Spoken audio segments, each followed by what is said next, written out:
I call it 5 simple steps to go from average to fortune. You might like to make a note of them. Here's the first one. Get serious. I don't know any substitute for that. You've really got to get serious. You don't have to be grim, but you must be serious. And you must get serious about 2 very important things. Number 1 is setting your goals and where you want to go. Designing the next 5, the next 10 years is so vitally important. How much would you like to earn? How far would you like to go? Those are some major questions to ask. Then you have to get serious about another important subject. And that important subject is called personal development. Personal development is striving hard to become the kind of person that you want to be. 10 years from now, you will surely become someone. The big question is, who? What are you becoming? I know a guy that's got a half a dozen jokes keeping him from becoming wealthy. He's not known as rich. He's known as a joker, which I guess is okay if that's the kind of life you want to live. But it really isn't the best way to live. To go from average to fortune, you must get serious. Now, the second point is get smart. To make your life work out worthwhile, you've got to have some ideas. You've got to have the information. In fact, in this decade, you must be much smarter than you were in the last decade. You just must keep up this steady process of learning. Never cease your quest for knowledge. Keeping a journal, going to the lectures, going to the seminars, listening to the sermons, picking up ideas from other people. Sure enough, you'll be wiser this year than you were last year. Now here's number 3. You've got to get going.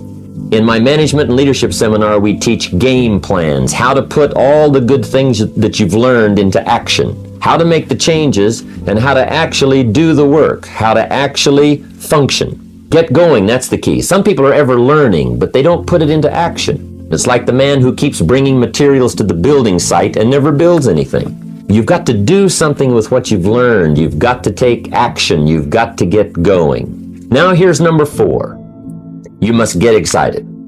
And not just the false enthusiasm of just pure positive thinking. You've got to get excited over some very basic things. One is get excited over your ability to make yourself do the necessary things. Because discipline is major step 1 toward personal progress. And anytime a person wishes to, they can make major changes in their life, personally and socially and financially. The act of murder is a clear indication that a person in one drastic act can forever change the course of their life. It just happens to be in the negative direction. What I would ask you to do, starting today, is get excited about committing an act that's positive, an act that's constructive, to make the changes in your life that you want made, and to go the direction that you want to go. Number 5 is get away.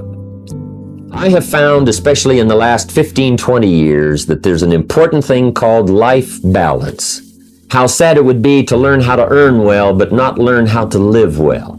You must balance your life. Learn to get away and reflect. Learn to get away and learn how to live as well as how to earn. Especially in my staff, I teach something called lifestyle. Lifestyle is how you learn to live your life. Some people have money, but they don't even know how to spend it. They have time, but they don't know how to spend it. Some people are successful, but they don't know how to spend their success. A father takes $5, crushes it, and throws it at his son and says, if you need it that bad, take it. Now it's the same $5, but instead of dispensing it with joy, he dispenses it with animosity. That's the difference in not knowing how to live. It's called lifestyle. So those are the 5 simple steps to go from average to fortune. Get serious, get smart, get going, get excited, and get away.